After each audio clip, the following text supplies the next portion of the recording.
Então, boa noite a todos. Sejam todos muito bem-vindos a mais uma reunião do nosso NEPGCL, em parceria com o Espiritismo.net. Hoje prosseguimos, hoje dia 11 de agosto de 2025, prosseguimos com o estudo do 5º capítulo da Carta aos Gálatas, na nossa segunda semana desse capítulo, né? Então,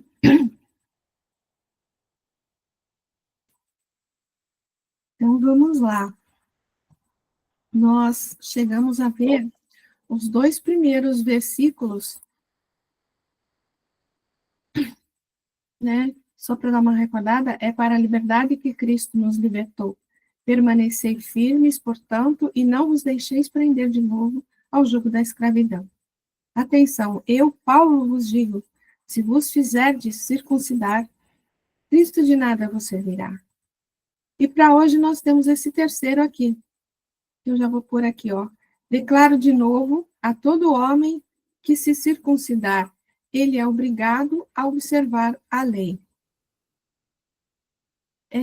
Às vezes é difícil entender, assim, o que ele está querendo dizer, né, só de lendo aí, porque a linguagem dele é complicada para o nosso olhar de quase 2000 anos depois, né? Mas eu acredito, assim, que basicamente ele pode estar dizendo assim, se você se circuncidar, ou seja, se você está se propondo a seguir a lei de Moisés, né, todas aquelas questões lá, né? Se você está se propondo a seguir, então você é obrigado a seguir a lei, a observar a lei. Se você mostra, né, com a circuncisão que você está querendo observar, então observe, né? Então você é obrigado realmente a observar todas as questões da lei, né? Então, Paulo já havia comentado a respeito desse assunto, por isso ele reforça, ou seja, ele informa a quem está se dirigindo, aos cultores da fé exterior, aqueles que se preocupam com a circuncisão, né? E outros atos exteriores também. Aos cultores da fé exterior ou da religião por fora, ou da boca para fora até, né? Quem levantou a mão? Ivana? Ivânia. Isso. Me perdoa a ignorância, mas eu quero tirar só uma dúvida. A circuncisão que eles falam é quando a criança nascia e fazia circuncisão, é isso? É isso, querida. Assim, basicamente é isso. Mas Paulo, ele reforça muito a questão da circuncisão do coração, porque a circuncisão, esse ato que você se referiu, ele representava, assim, uma vinculação da criatura com a lei de Moisés, né? Então, ele defende a circuncisão do coração, ele fala, né? Que é a proposta da criatura de realmente se vincular à lei, mas agora aqui ele está mostrando a lei já de outra forma, sem essas questões exteriores, né? Mas ressaltando a importância do trabalho do interior da criatura, né?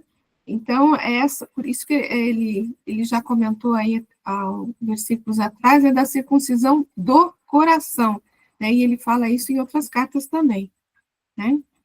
Então, Ok, muito obrigada, tá? imagina. Então, só prosseguindo aqui, isto para nós tem um significado importante, pois é muito comum usarmos o texto evangélico de acordo com os nossos interesses. A gente lê e a gente entende só do jeito que a gente quer entender, né? A gente realmente não se propõe a buscar realmente o significado mais profundo ali, né? Quando algo no comportamento alheio nos desagrada, rapidamente encontramos uma citação evangélica que justifique nossa posição e condene nosso semelhante. Todavia, será que temos a consciência tranquila quanto à vivência de todos os preceitos contidos nesse livro sagrado? Ou seja, será que a gente tem consciência tranquila com relação àquilo que nós estamos fazendo, nós estamos vivenciando, né? Não esqueçamos o que nos justifica também nos condena. Com a medida com que medirmos, seremos medidos. Se severos, com severidade, se misericordiosos, com misericórdia. Isto, como nos informa o inspirado do Cristo, serve para todo homem. Isto é, se já temos condições de compreender a lei, somos obrigados a observar toda a lei. Já dissemos, a circuncisão representa qualquer atitude exterior que marca a atividade religiosa. Desta forma, lembra que na semana passada nós colocamos assim, que a gente pode até comparar essa circuncisão, por exemplo, para saber se o cara era judeu ou não, bastava saber se ele tinha se passado pela circuncisão ou não. Aqui, se a gente vê uma pessoa com um terço na mão, a gente logo identifica que ela é católica. Se a gente vê uma mulher que não corta os cabelos e usa certo tipo de saia, a gente logo vai entender que ela é evangélica. Então, são atos exteriores que identificam, até provocam uma certa uma separação, assim, uma distinção, que às vezes é até prejudicial até a comunidade ali, a vivência, né? Então, são atos exteriores que, no fundo, não quer dizer nada, né? Jesus não se ateve a essas questões exteriores, mas se ateve mais à mudança interior de cada um, né? Isso que o Paulo está trabalhando aqui desde o início da carta, né? Que é o que ele coloca aqui, ó, um novo mandamento vos dou, que vos ameis uns aos outros, como eu vos amei a vós, que também vós uns aos outros vos ameis. Quer dizer, é mais a questão da atitude do coração, né, e não do corpo, né?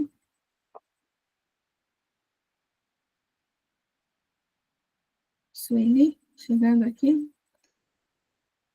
E aí a gente vai para o versículo 4. Alguém quer comentar alguma coisa antes da gente prosseguir? Não? Prosseguimos, então? Rompeste com Cristo, vós que buscais a justiça da lei, caíste fora da graça. Esquentou. Rompeste com Cristo, vós que buscais a justiça na lei.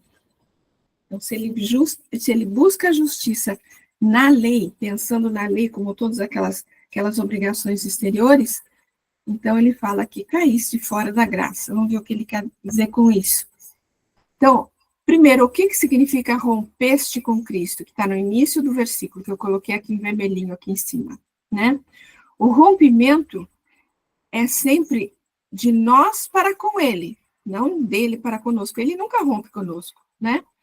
Apenas a nossa má vontade, rebeldia ou ignorância alimentada podem nos impedir de alcançarmos e mantermos a união com Cristo. Então, tantas vezes somos nós que nos afastamos por conta das atitudes que a gente toma, das decisões que a gente toma, né? Ele, obviamente, nunca nos abandona, né? Nós que não percebemos a presença dele junto da gente. E na sequência do versículo ali, né? Rompestes com Cristo, vós que buscais a justiça na lei.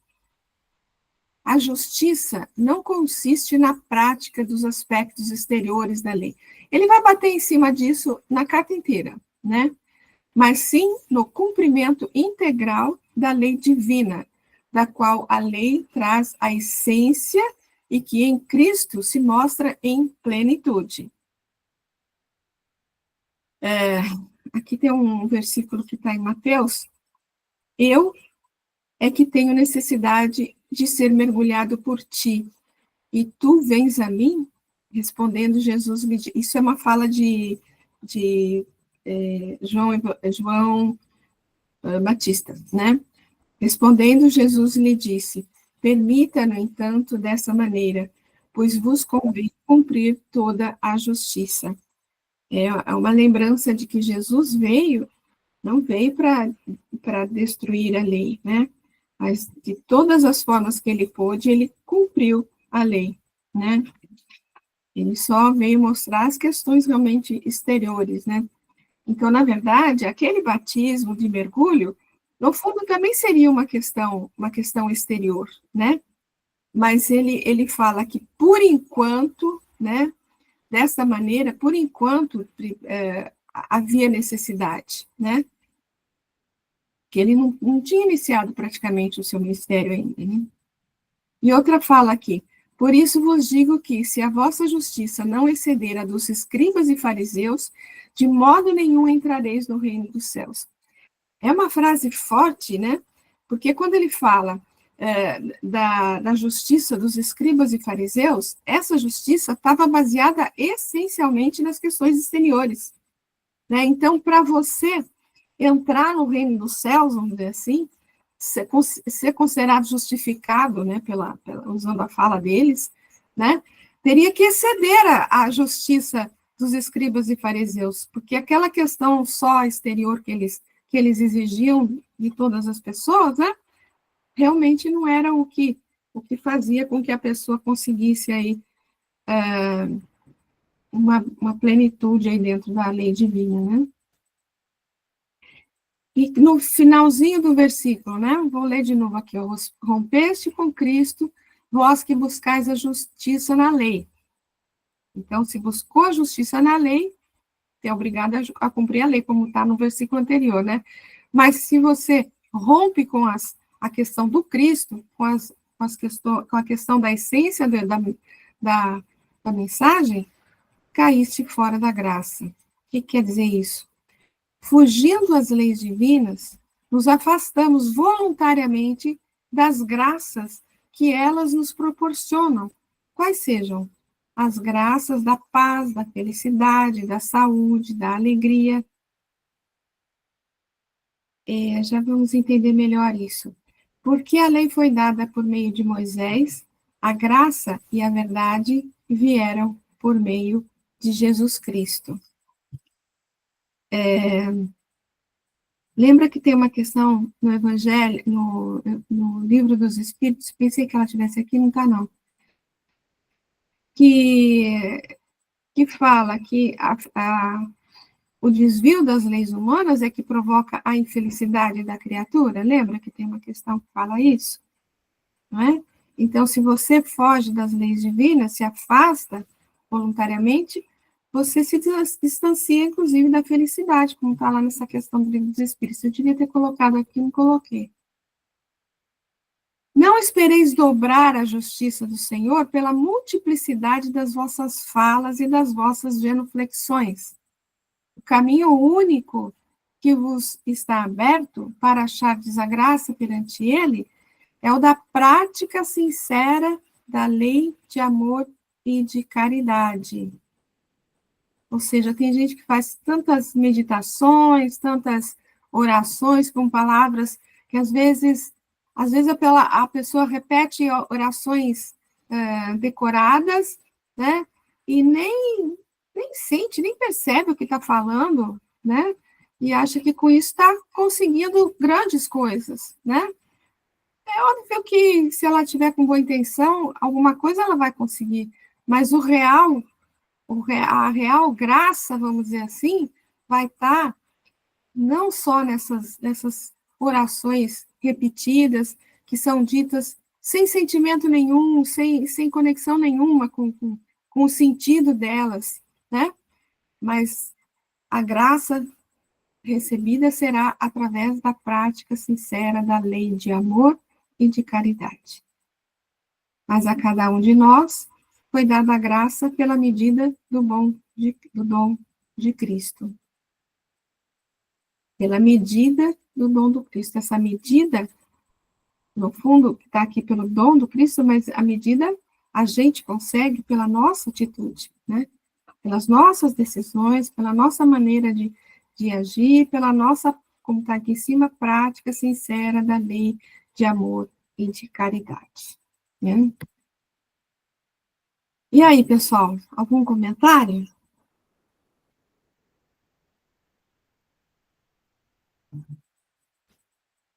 Todo mundo caladinho hoje. Vamos seguindo. Nós, com efeito, aguardamos no Espírito a esperança da justiça que vem da fé. Então, ele tinha falado antes, ó, rompeste com o Cristo, vós que buscais a justiça da lei. Então, quem busca as questões exteriores acaba rompendo com Cristo, e caístes fora da graça. Aí ele prossegue, nós, porém, né, aguardamos no Espírito a esperança da justiça que vem da fé. Vejamos o que quer dizer isso. Aguardamos no Espírito, né, que está aqui no comecinho do versículo, né, aqui. Em contraste aos aspectos exteriores da lei, no cristão, o processo de adesão a Cristo se dá no Espírito, né? Ou seja, no mundo interior, não nas questões exteriores, né? Que ele está combatendo tanto. Então, se dá no Espírito, no seu mundo interior, renovado e transformado a partir da vida em Jesus. Vida em Jesus, ou seja, se vivenciando a sua mensagem, né? E também amparado pelo Espírito, isto é, por Deus que o inspira, o sustenta nesse processo e pela revelação gradativa das leis que o esclarece e o consola. Interessante, né? A revelação gradativa das leis divinas. À medida que a gente vai crescendo um pouquinho, à medida que a gente estuda um pouquinho mais, cresce um pouquinho mais, vai se ampliando a nossa capacidade de entendimento dessa revelação, tanto da primeira, quanto da segunda, quanto da terceira. Ou seja, a revelação, no fundo, é o quê? É das leis divinas. Então, à medida que a gente evolui, à medida que a gente vai crescendo gradativamente, né? Gradativamente também vai aumentando a nossa maneira de entender, de assimilar todas as questões, todos os aspectos das leis divinas, né? É aquele exemplo que Kardec dá, né? Ele está relacionando isso com outra coisa, mas vale aqui. A pessoa que está embaixo do morro, ela tem uma visão parcial. À medida que você sobe a montanha, sobe o morro, a sua visão vai se ampliando, né? É uma metáfora, né, que ele usa. Ele usa para falar sobre outro assunto, mas cabe aqui. À medida que você sobe o morro, ou seja, à medida que você cresce espiritualmente, a sua condição de visualização, a sua condição de esclarecimento, né, vai ampliando. Né? Para Paulo, a justiça vem através do ajustamento a Deus e a sua lei. Jesus é justamente o elemento que nos capacita a esse ajustamento, por ser o revelador maior da lei divina. Nos capacita à medida que nós nos capacitamos, vamos dizer assim, né, no conhecimento da sua mensagem, nos ajustando com a sua mensagem, né? Aquele que está conexo com o Criador em espírito, esse é o que já se tornou justo. Devemos compreender que este é o objetivo maior da existência e que as experiências reencarnatórias só são necessárias porque não conseguimos alcançar essa justiça em apenas uma vida. A gente não consegue subir aquele morro numa só existência, né? A gente precisa de várias existências para conseguir subir um morro. Portanto, para nós, que já alcançamos essa compreensão, alcançamos entre aspas, né? A justiça, ou o ato de nos tornarmos justos, deve ser buscado a todo instante pela transformação moral, como buscamos alcançar todos os nossos outros objetivos. Segundo o apóstolo, nós aguardamos essa realização, ou seja, é a construção dia a dia através de atitudes renovadas. Construção dia a dia, através de atitudes, a gente tem que lembrar sempre eu falo isso, a gente tem que sempre lembrar das pequenas coisas, né? Não tem que imaginar que você tem que montar uma comunidade como montou João Franco, né? Mas, através de pequenos atos, lembrando da parábola do grão de mostarda, de pequenos atos, pequenas decisões, a gente vai construindo aí, né? Para o cristão não existe aguardar na ociosidade, mas um trabalho íntimo de iluminação a todo instante. Ou seja, não adianta você ficar só na meditação, você tem que realmente agir, né?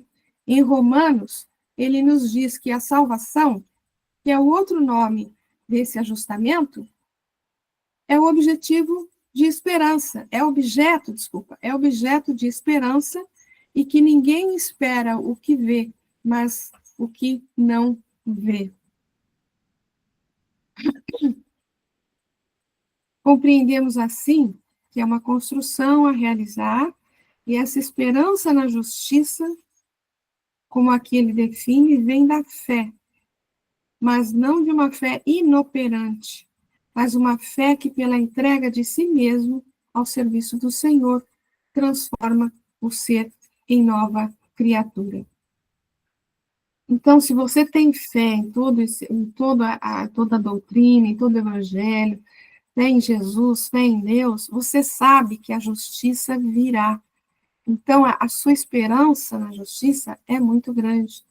É muito grande. Você só não tem esperança na justiça se você não tiver fé. Se você não tiver fé. É isso que Paulo fala para a gente, né?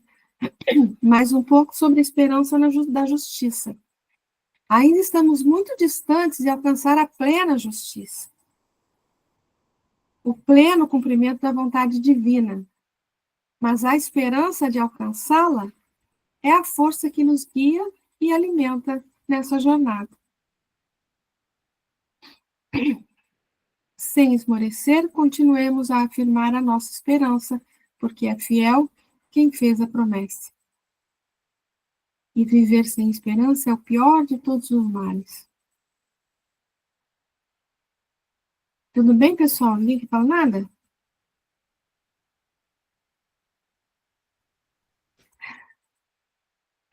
Seguindo, então, hein? Que vem da fé, é o que a gente estava falando, né? Que só quem tem fé realmente que tem essa esperança, né? Então, essa esperança nasce da confiança que depositamos em Jesus, no horizonte divino que ele nos descortinou para o nosso futuro, e também da nossa disposição em sermos fiéis, ou seja, em atendermos às orientações que o Cristo, o divino guia, nos legou. A fé é a garantia dos bens que se esperam, a prova das realidades que não se veem. Então, é só com a fé que nós temos em Jesus, com o que ele mostrou para a gente, mostrando que a vida não termina aqui, né? Que não existe a morte, que tudo de melhor pode estar nos esperando, né? Do lado de lá, além do túmulo.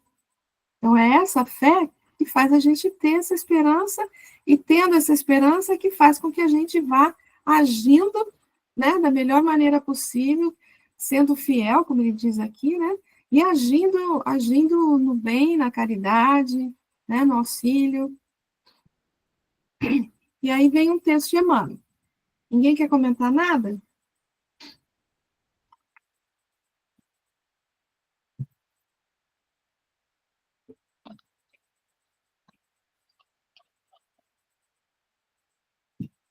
Vamos lá. Prosseguir, então. Aí vamos ler um texto de Emmanuel, ele comenta um versículo que está lá em Romanos, de Paulo também, né? Porque tudo que dantes foi escrito, para nosso ensino foi escrito, para que pela paciência e consolação das Escrituras tenhamos esperança.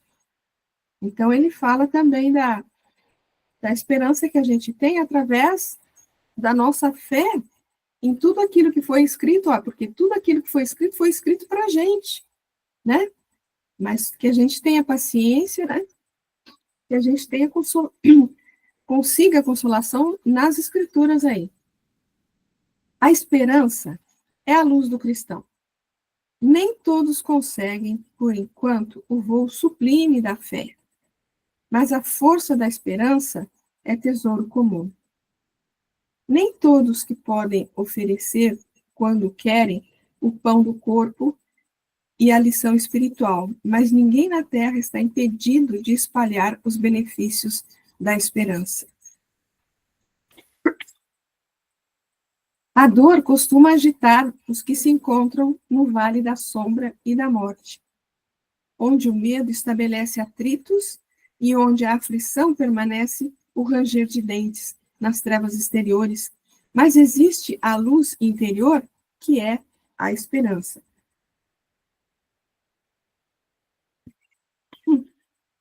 Gente, falando da esperança, né, só um pouquinho antes de prosseguir aqui, é assim, aqui acredito que todos aqui somos espíritas, né?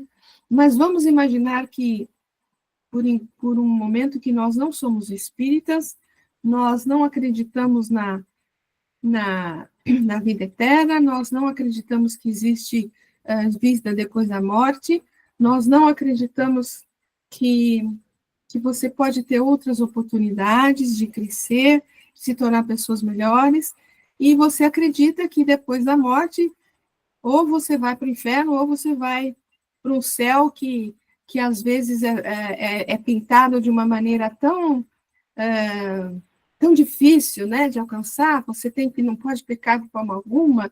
Então, como que fica? Eu acho que a pessoa pode ficar até angustiada, né, com relação à morte, né? Porque ela acha que ela pode sofrer muito, né? Então, mas essa criatura que a gente está imaginando assim, no momento que ela toma contato com a doutrina espírita, no momento que ela entende que a vida prossegue, que ela não está destinada a um fogo no mármore eterno lá, sei lá, né, no mármore, no fogo eterno, sei lá como é que era aquilo lá, né? À medida que ela sabe que ela pode desencarnar e ter uma ajuda, ela não conseguiu ser aquela pessoa que ela imaginava, né, tão boa, tão correta. Ela sabe que ela se equivocou muito, né? Mas no momento que ela descobre que ela pode ter um auxílio até depois do túmulo, né? E que ela pode ter novas chances e que ela pode conseguir, sim, né? Vivenciar aí uma vida eterna num plano muito, muito bom, Isso não dá uma esperança grande? Então, o conhecimento não traz, né? As escrituras não trazem essa esperança grande para a criatura. Eu acho que só pode trazer esperança, né? Mas prosseguindo aqui, ó. A negação humana declara falências. Opa, peraí. Fatiminha, pode falar, querida. Não, é rapidinho. É porque eu sempre, quando eu conheci a doutrina, eu sempre tive a certeza dessa libertação. Para mim, ela é libertadora mesmo, até de coisas que a gente talvez traga até de outra vida, medos e questões. Pelo menos para mim, né? Eu tive contato primeiro com o Livro dos Espíritos. Você está falando isso, eu me lembrei bem. Essa palavra libertadora é uma palavra que sempre ficou em mim, desde que eu conheci. Ela liberta, olha, vai acontecer com você o que você estiver catando. Porque tem uma misericórdia enorme aí que, se você seguir o caminho, vai te ajudar, né? Nessas questões todas. Tirou assim, liberta a gente até da questão da culpa eterna e, enfim, essa palavra libertadora é uma palavra muito, muito forte para mim em relação à doutrina. E eu tento passar isso muito para os jovens, essa questão mesmo de liberdade, de libertação. É só isso. Muito linda a sua fala, né? E que vem de encontro, assim, cheio com essa carta, né? Porque essa carta fala de liberdade, realmente, né? De liberdade. Então, prosseguindo aqui um pouquinho, a negação humana declara falências, lavra atestados de impossibilidade, traça inextricáveis labirintos. No entanto, a esperança vem de cima, à maneira do sol, que ilumina do alto e alimenta as sementeiras novas, desperta propósitos diferentes, cria modificações redentoras e descerra visões mais altas. E nem de encontro com a fala da Fatiminha. A noite espera o dia, a flor, o fruto, o verme, o porvir. O homem, ainda mesmo que se mergulhe na descrença ou na dúvida, na lágrima ou na dilaceração, será socorrido por Deus com a indicação do futuro. Jesus, na condição de mestre divino, sabe que os aprendizes nem sempre poderão acertar inteiramente, que os erros são próprios da escola evolutiva. E por isso mesmo, a esperança é um dos cânticos sublimes do seu evangelho de amor. Imensas têm sido até hoje as nossas quedas, mas a confiança do Cristo é sempre maior. Não nos percamos em lamentações. Todo momento é instante de ouvir aquele que pronunciou: "Vinde a mim". Levantemo-nos e prossigamos, convictos de que o Senhor nos ofereceu a luz da esperança, a fim de acendermos em nós mesmos a luz da santificação espiritual. Emmanuel. Muito lindo, né? Porque, como ele fala aqui, imensas têm sido até hoje as nossas quedas. Ou seja, a gente ainda não subiu o morro, né? A gente está escorregando, está patinando para subir esse morro, né? A gente está, né? Toda hora a gente dá umas escorregadas, tal, e Jesus sabe disso. Mas é sempre como está aqui, todo momento é o instante de ouvir aquele que pronunciou: "O vinde a mim", né? Vinde a mim, todos que estão cansados e sobrecarregados, porque o meu jugo é suave e meu fardo é leve, né? Muito legal.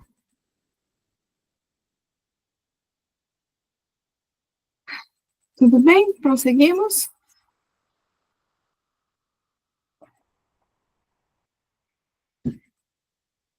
Vamos lá. Mais um versículo. Pois em Cristo Jesus, nem a circuncisão tem valor, nem a incircuncisão, mas apenas a fé agindo pela caridade. Então, para Jesus, não é o fato de você de ser circuncidado ou não, não é o fato de você assim, ter certas atitudes exteriores ou não, mas o que vale é a fé agindo pela caridade. Fora da caridade não há salvação, né? Então, vamos lá. Em Cristo Jesus, que está no comecinho do versículo, eu coloquei o versículo aqui em negrito aqui. Uma vida em Cristo é uma vida completamente renovada, em termos de metas, valores e, gradativamente, ações e hábitos. Agora, a meta principal é compreender e cumprir a vontade divina em cada circunstância. Os valores maiores são aqueles do espírito, imperecíveis. As ações e hábitos passam a refletir um esforço de renovação e aperfeiçoamento constante. Tudo bem, pessoal? Então, viver em Cristo é aquele que se propõe realmente a uma renovação, né? Que gradativamente vai mudando ações, vai mudando hábitos, né? E o objetivo central é conseguir entender qual é a vontade de Deus para a nossa vida, né? E a vontade de Deus para a nossa vida é que a gente esteja com Cristo. Que os nossos maiores valores sejam aqueles imperecíveis, né? As virtudes que a gente conquista. E que tudo que a gente faça possa refletir essa nossa vontade, esse nosso esforço realmente de se modificar, de se renovar, né, de se aperfeiçoar constantemente. E aí, quando ele fala, nem a circuncisão tem valor, nem a incircuncisão, né? Esse tem valor aí, o que é isso, né? O que realmente enriquece, ou seja, tem valor, né? O espírito, não são os rótulos, aparências, cargos ou prêmios. Em outras palavras, tudo aquilo que diz respeito à personalidade transitória, única e exclusivamente as virtudes e os conhecimentos adquiridos.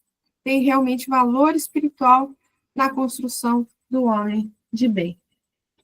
Ou seja, esse valor é as questões interiores da criatura, né, e não as questões exteriores, como o Paulo está falando toda hora aí, né.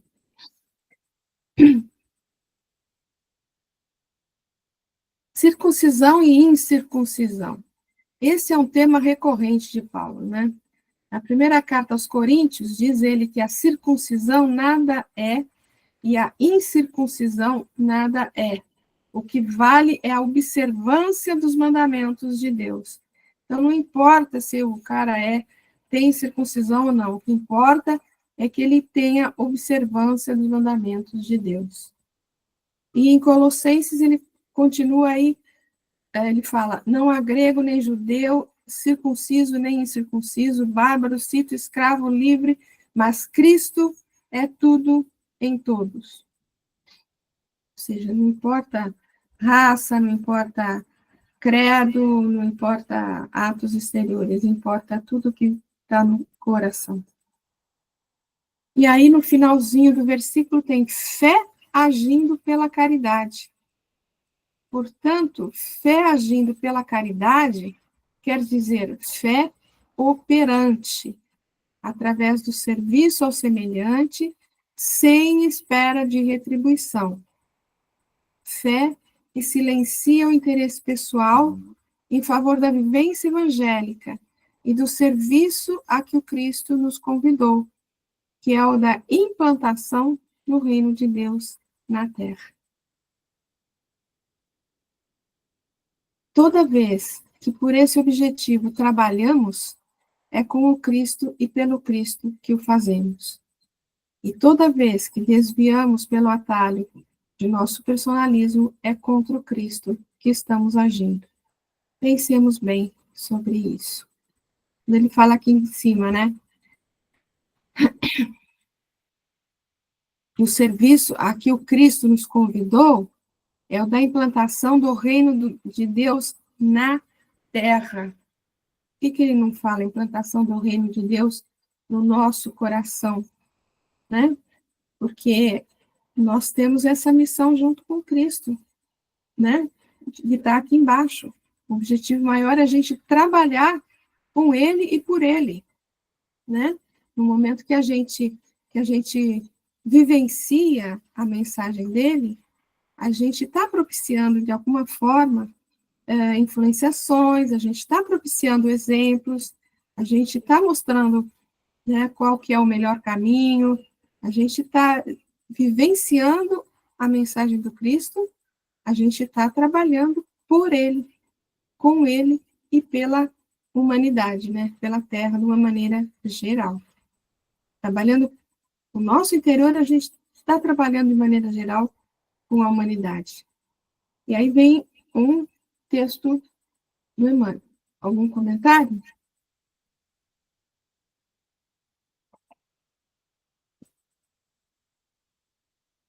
Então, vamos lá. Está no livro Escrines de Luz, capítulo 25, Fé e Caridade. Ele falou aqui a questão aqui do fé agindo pela caridade, né? Fé sem caridade é lâmpada sem reservatórios de força. Caridade sem fé representa a usina sem lâmpada. Quem confia em Deus e não ajuda aos semelhantes, recolhe-se na contemplação improdutiva, à maneira de peça valiosa, mumificada em museu brilhante.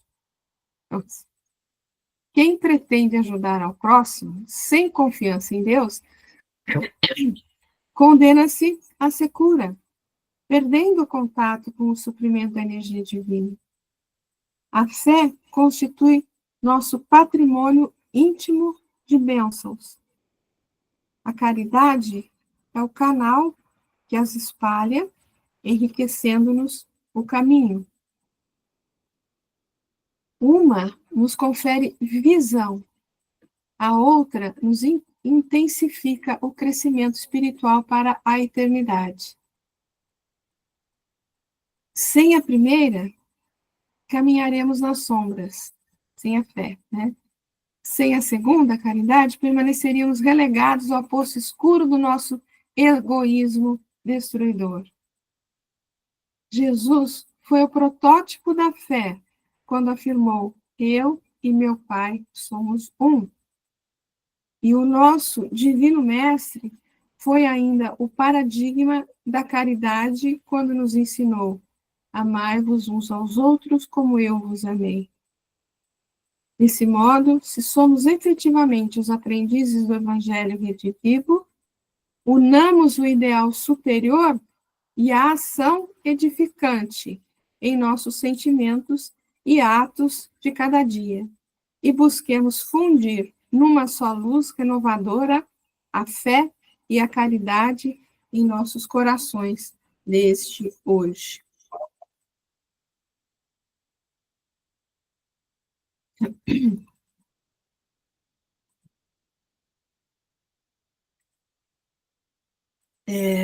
Ele está falando bastante, né, se a fé, voltando ali só um pouquinho, fé agindo pela caridade, né, a fé agindo com caridade, né, eu acho que tudo isso, no fundo, é a questão, como foi falado semana passada, né, não me lembro quem foi que falou, que a questão maior é a questão do amor mesmo, né, como está ali, amai-vos uns aos outros como eu vos amei. Porque no momento que você tem fé, mas não ama o próximo, como é que não tem como você ter fé e não amar ninguém, né? Então, é o amor pelo outro que vai fazer vai fazer você agir, que vai fazer você buscar deixar aquele que você ama da melhor maneira possível, né? E você vai buscar auxiliar dentro das suas possibilidades sempre, né? Ou seja, agir com caridade, né? É o amor que vai mover isso tudo, né? É lógico que a fé também, né? Mas a fé leva ao amor, né? Leva ao amor. Tudo bem, pessoal? Todos tranquilinhos aí? Ninguém fala nada hoje? Meu Pai do céu. Será que eu estou com vocês mesmo ou estou, né, Fatiminha? Fala, Silvia, querida. Que falta faz a Sheila e a Jussara, hein? A Sheilinha está sempre perguntando, hoje está quieta a coisa. Mas assim, ó, Val, eu posso estar dizendo a maior bobagem do mundo, mas eu acho que se tiver caridade sem fé, a caridade é muito válida. Eu conheço várias pessoas que não acreditam em absolutamente nada, mas são mais cristãs que muitas pessoas que frequentam centros espíritas, frequentam igrejas. Então, eu acho que o que é externalizado na caridade que é o mais importante, porque vai divulgar indiretamente a palavra de Cristo. Com certeza, minha linda, com certeza. Mas eu ainda acho que a pessoa que, mesmo não tem não tenha fé nenhuma, né? Ela pratica a caridade, é porque ela se importa com o outro, né? Então, talvez ela nem saiba, mas ela ama o outro. Ela ama o outro. Então, por isso que eu acho que é o amor que move tudo isso, sabe? É o amor que existe dentro do coraçãozinho dessa criatura, né? Que às vezes ela nem se dá conta, né? E, Vânia, Sim, sim, mas Paulo retrata que a caridade é amor. Quando ele fala, se eu te falasse todas as línguas dos homens, se eu não tivesse amor, a caridade, eu nada seria. Então, ele coloca isso, a caridade realmente é o amor. Muito bom, querida, muito bom mesmo. Obrigada. Belíssima lembrança, né? Glorinha,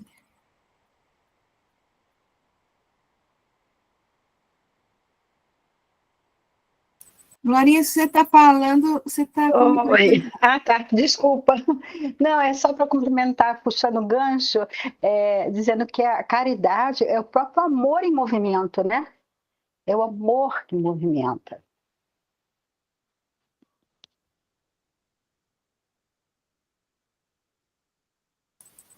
é isso? Tá bom. Então,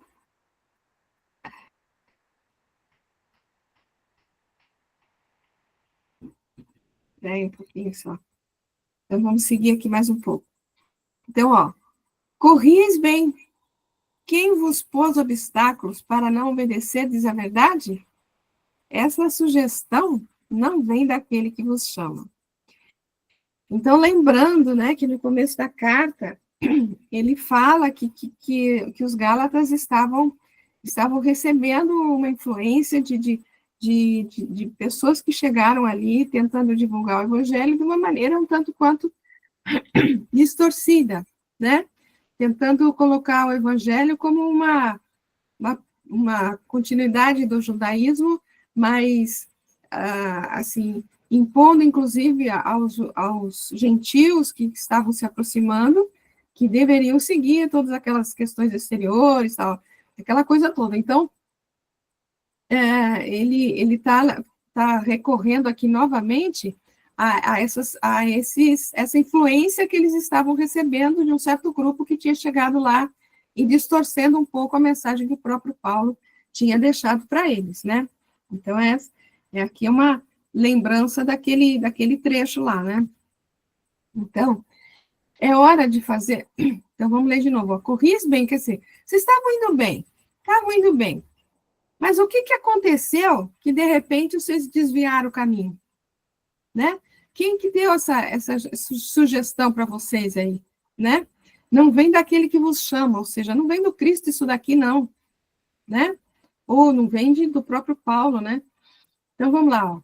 É hora de fazermos a avaliação correta e deixarmos de culpar os outros ou o que vem de fora, compreendendo o apóstolo Tiago quando afirma que cada qual, quando tentado, é aliciado e seduzido pelas próprias concupiscências. Concupiscências, a palavra é terrível, né? Ou seja, quando a gente cai numa tentação, não é porque alguém apresentou alguma coisa, é porque aquela tendência ainda existia dentro de nós, né? Então, nós caímos nas nossas próprias tentações, né? Nas nossas próprias dificuldades, né? Assim, vençamos os nossos algozes, conhecidos como comodismo, rebeldia, inveja, prepotência, entre outros. Façamos conexão com a verdade, pois as mudanças que acontecem em nossa vida, quando para pior, têm como nossa inconstância no que é verdadeiro. Deixemos de ser persuadido pelo menor esforço, pelos atalhos que só nos afastam do caminho da verdade. Alcione? Val, eu me lembrei aqui de uma fala do Chico dizendo que a tentação é feito o cachorro correndo atrás do próprio rabo. Então, ele é correndo atrás dele mesmo, né? Então, serve muito para a gente fazer uma autocrítica, né? Autoavaliação, autoconhecimento. É isso aí, garota. E o Chico também fala que É como se fosse um cachorro que está correndo atrás da gente, mas que a gente está doido que o cachorro pegue a gente, né? Também era uma fala dele com relação a isso daí, que eu me lembro também. Prosseguindo aqui um pouquinho mais, né? Aí tem uma questão do Livro dos Espíritos que fala qual é o maior obstáculo do progresso, para o nosso progresso, né? É o orgulho e o egoísmo. Refiro-me ao progresso moral, ou seja, são as nossas tendências, realmente, como a gente estava falando, né? Refiro-me ao progresso moral, porquanto o intelectual se efetua sempre. À primeira vista, parece mesmo que o progresso intelectual reduplica a atividade daqueles vícios, desenvolvendo a ambição e o gosto das riquezas, e que, a seu turno, incitam o homem a empreender pesquisas que lhe esclareçam o espírito. Assim é que tudo se prende no mundo moral, como no mundo físico, e que no próprio mal pode nascer o bem. Curta, porém, é a duração desse estado de coisas, que mudará à proporção que o homem compreender melhor que, além da que o gozo dos bens terrenos proporciona uma felicidade, existe maior e infinitamente mais duradoura. E existe outra questão aqui do Livro dos Espíritos que fala da influência de outros espíritos, né? Porque a gente estava falando da influenciação, né? Será por influência de algum espírito que fatalmente a realização dos nossos projetos parece encontrar obstáculos? Algumas vezes é isso efeito da ação dos espíritos. Muito mais vezes, porém, é que andais errados na elaboração e na execução dos vossos projetos. Muito influem nesses casos a posição e o caráter do indivíduo. Se vos obstinais em ir por um caminho que não deveis seguir, os espíritos nenhuma culpa têm dos vossos insucessos. Vós mesmos vos constituís em vossos maus gênios. É aquela coisa, a gente não pode culpar a espiritualidade de tudo que acontece na nossa vida também, né? É isso, tantas vezes. Eles, com certeza, estão sempre nos intuindo muito bem. Mas, às vezes, a gente teima em fazer determinadas coisas, né? Então, as escolhas são nossas, a responsabilidade é nossa. Muito influi nesses casos a posição e o caráter do indivíduo, né? Se ele teima em prosseguir fora do caminho, a culpa não é dos espíritos, não, né? Que com certeza sempre bem intuíram. Tudo bem, gente?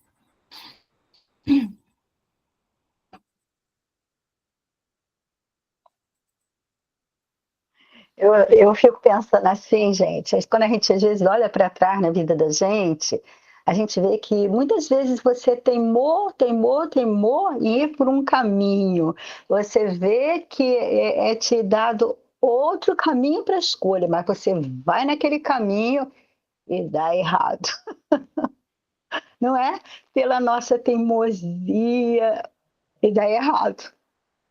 Eu penso que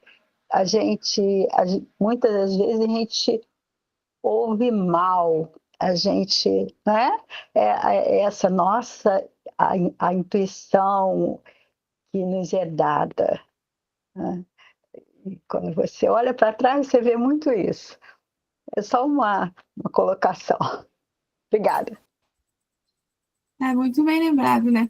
Porque, inclusive, até, vamos dizer assim, num grupo que está, assim, bem conectado, né? Muito bem conectado realmente com o Pai ali, todo mundo sintonizado ali, estão se propondo a fazer um trabalho X, né? E apesar de estar tudo bem conectado ali, o trabalho não flui, não vai para frente, não, né? E então, às vezes a espiritualidade está mostrando, assim, apesar de você estar super bem intencionado, cara, não é esse o melhor caminho. Não é esse o melhor caminho, não é? Então, mesmo às vezes tão bem conectados. Exatamente. A gente ouve, a gente tem que estar mais atento, mais atento. na maturidade você vê, a pessoa precisa estar mais atenta. Eu fico lembrando também, um dia desse estava revendo o Obras Póstumas, e aí quando aquela fala, Kardec diz que ele estava, ele ouvia um barulho, e aquele barulho, ele procurava tudo quanto é coisa, mas ele continuava escrevendo, escrevendo, escrevendo, escrevendo. E aí, no dia seguinte, o Espírito de Verdade disse para ele que aquele barulho era justamente para avisar ele para parar de escrever, porque ele estava escrevendo que não devia. Mas ele estava teimando. Ai, obrigada. Muito bem lembrado, muito bem lembrado, muito bom. Boa lembrança mesmo. Vamos seguir mais um pouco aqui, vai.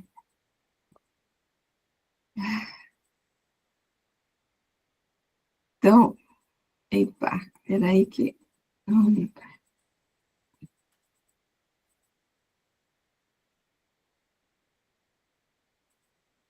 Pronto. Estou enxergando bem aí? Vamos lá. Tem dois textos, é interessante que tem dois textos do Emmanuel, eu coloquei os dois aqui, os dois estão em Fonte Viva, esse aqui é o capítulo 12, depois tem outro no Fonte Viva, capítulo 85, com o mesmo título, Impedimentos. Então, pondo de lado todo o impedimento, corramos com perseverança a carreira que nos está proposta. Isso está em Hebreus. Então, pior. Por onde transites na terra, transportando o vaso de tua fé a derramar-se em boas obras, encontrarás sempre impedimentos a granel, dificultando-te a ação. Hoje é o fracasso nas tentativas iniciais de progresso.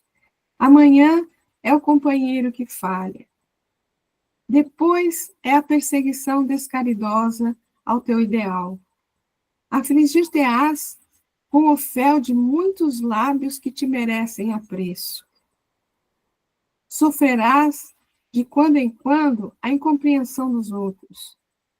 Periodicamente encontrarás na vanguarda obstáculos 1000, induzindo-te à inércia e à negação. A carreira que nos está proposta, no entanto, deve desdobrar-se no roteiro do bem incessante.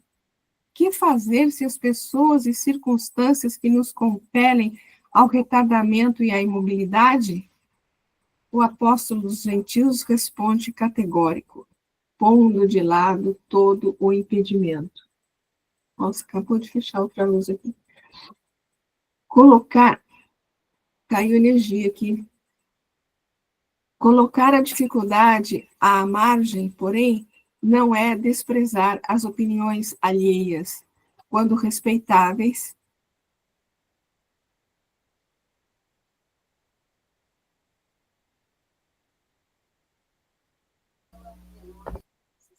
Não sei se foi só comigo, eu acho que a Val congelou, tô certa? Aqui também. Ela Tá, falou assim, ela caiu. Vamos aguardar uns minutos. Caso Vamos. ela não volte, a gente encerra, faz a prece, encerra, e eu comunico a ela, tá? Tá ok. Pessoal, vocês estão me ouvindo? Sim, pode falar. Sim. Eu estou aqui pelo celular. Pelo celular eu não consigo continuar com a exposição, né? Aqui realmente caiu energia Sim. e eu posso aguardar aqui um minutinho, senão a gente viu bastante coisa, a gente pode encerrar realmente como a Silvia estava falando aí. Tá certo, Val. Faz o que for melhor para você. Ela caiu de novo. Então, gente, vamos... Vamos encerrar então, vamos. Voltou de novo. Não é que voltou, eu estou no celular, por isso que... Não, é que caiu e desconectou. Mas é contigo, Val. Então tá, pessoal, vamos encerrar então? Vamos agradecer. Alguém gostaria de fazer a prece? Eu faço, Val. Então faz, querida, por favor. Então, Senhor Jesus, te agradecemos por esses instantes aqui reunidos em teu nome, estudando um pouco a tua doutrina de amor, o teu evangelho, para que cada vez mais nos purifiquemos e nos libertemos daquele homem velho, para conseguirmos realmente ser esse homem novo. Então, agradecida a espiritualidade amiga, querida Val, e a todos os amigos, dando uma boa noite a todos, e que estamos encerrando o nosso estudo dessa noite. Muito bem, pessoal. Muito obrigado. Até a semana que vem, então, tá? Um beijinho no coração de todos. Tchau, Tá? gente. Boa noite. Obrigada. Boa noite. Tchau, boa noite. Boa noite. Obrigada, pessoal. Boa noite. Boa noite. Boa noite. Boa noite a todos. Boa noite, queridas. Boa noite.